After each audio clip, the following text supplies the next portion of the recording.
Hello everyone, and welcome once again to the review session with me. How are you doing? Did you catch up on our previous videos?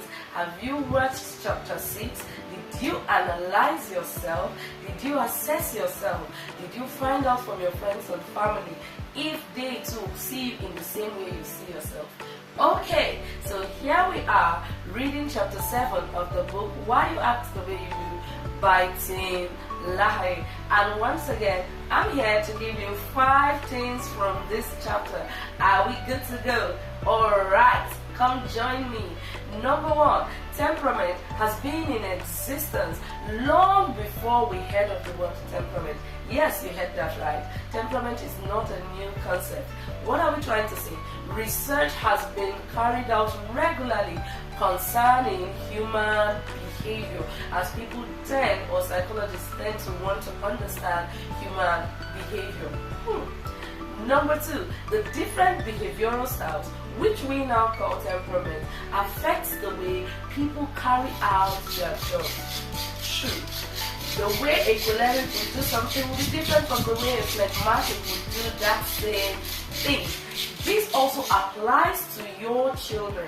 The way a choleric child will behave will be different from the way a sanguine child will behave, and so on. So instead of comparing your children with other people's children, or comparing your children amongst themselves and trying to find out why somebody is so different from the other, please go study about temperament. Assess your children, know their temperaments, and then make inquiries on how to handle each temperament. I've given you a parenting tip. Okay, let's go on. Number 3, learning all about temperament is aimed at improving communication styles. Once you know about temperament, you know the tendencies of each temperament when it comes to their strengths and their weaknesses.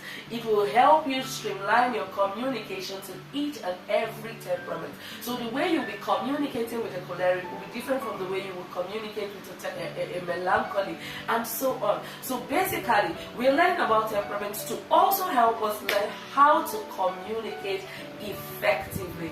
And then number 4, the writer in person of Pastor Tim LaHaye is of the position that the study of temperaments should be introduced back into the university system in every country. Why are we saying this? Gone are the days when we sit and say ignorance is bliss. I met someone whom I was counseling, and I tried to find out the person's temperament, and I asked a simple question: what temperament are you? And the person responded, I'm not temperamental. I don't have temper. In fact, I'm a very calm person, except you press my buttons.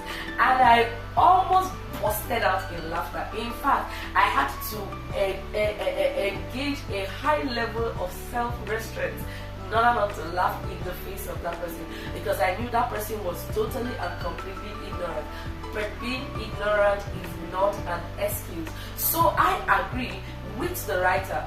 We should bring back the study of temperament into the psychological department of every university, so that the next set of generations passing through schools are coming out well equipped about temperament. It will help them relate with people better in schools, relate with their lecturers, and also come out to begin to relate with the society. What do you think about that? Do you think we should bring back the study of temperament into our universities?